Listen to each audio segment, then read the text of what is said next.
Hello guys and welcome back to the channel. इस दुनिया में ऐसी कई सुंदर और मनमोहक कलाकृतियां हैं जो हर इंसान के आँख और दिल में बस जाती है। जैसा कि हम सबको पता है कि हमारी इस दुनिया के 7 अजूबों में ताजमहल शुमार है, लेकिन शायद ही लोगों को पता होगा इस 7 अजूबों में ताजमहल का नाम साल 2007 के बाद शामिल किया गया।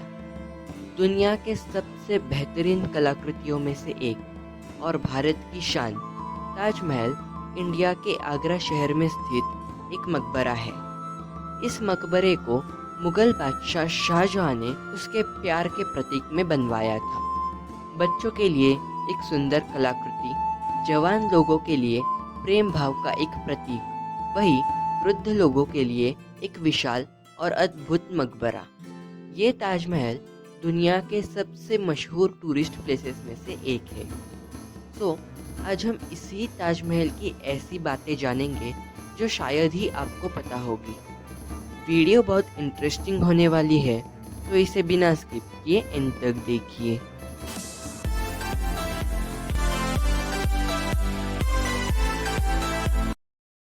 सफ़ेद संगमरमर से बना ये विशाल मकबरा इतिहास के कई पन्नों की गवाही देता है। ये वो समय था जब मुगल बादशाह शाहजहां का साम्राज्य अखंड भारत में फैल चुका था। बादशाह की कई पत्नियां थीं, लेकिन उनकी सबसे प्रिय बेगम थी मुमताज बेगम। साल 1631 में अपने 14वीं संतान को जन्म देते वक्त मुमताज बेगम की मृत्यु हो गई। मुमताज की मौत से शाहजहां का दिल टुकड़ों में बट गया। अपने और मुमताज की प्रेम कहानी को अमर बनाने के लिए बादशाह ने एक भव्य और अद्भुत मकबरा बनाने का ऐलान किया। इसके बनावट के लिए देश विदेशों से लगभग 20,000 से भी ज्यादा कारीगरों को बुलाया गया। इस ताजमहल को बनाने में लगभग 18 सालों का समय लगा, जिसका मतलब साल 1635 में शुरुआत किए गए ताजमहल को पूरा होने में साल 1653 तक का समय लगा। पहले मुमताज बेगम के कब्र को ताजमहल के नज़दीक एक बगीचे में दफनाया गया था, लेकिन ताजमहल का कंस्ट्रक्शन पूरा होने के बाद मुमताज के कब्र को ताजमहल में शिफ्ट कर दिया गया। शाहजहां की मृत्यु के बाद उनके कफन को भी मुमताज बेगम के साथ ताजमहल में ही रखा गया।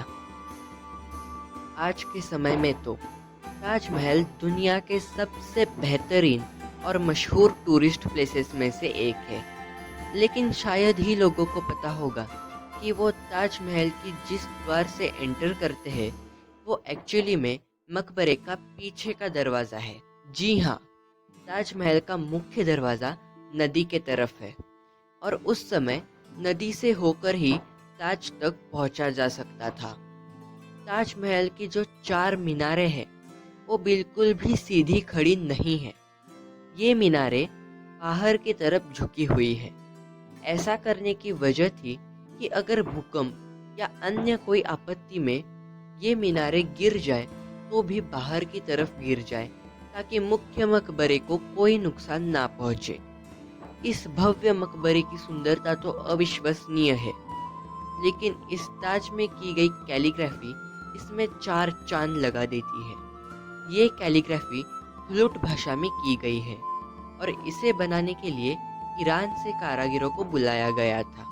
ताजमहल के संगमरमर में कई बेशकीमती रत्नों को जड़ा गया था, लेकिन अंग्रेजों के शासन में ये सब लूट लिया गया। ताजमहल के बारे में एक बात बहुत ही ज्यादा प्रचलित है, जिसके अनुसार शाहजहां ने ताजमहल बनाने वाले कारीगरों के हाथ काट दिए थे, लेकिन ये बस एक अफवाह है जिसके बारे में हम पहले ही एक वीडियो में विस्तार से बात कर चुके हैं। उसकी लिंक आपको डिस्क्रिप्शन और कमेंट बॉक्स में मिल जाएगी। यूँ तो भारत की सबसे ऊंची इमारत कुतुब मीनार को माना जाता है, लेकिन आपको यह सुनकर हैरानी होगी कि ताजमहल कुतुब मीनार से भी ऊंचा है।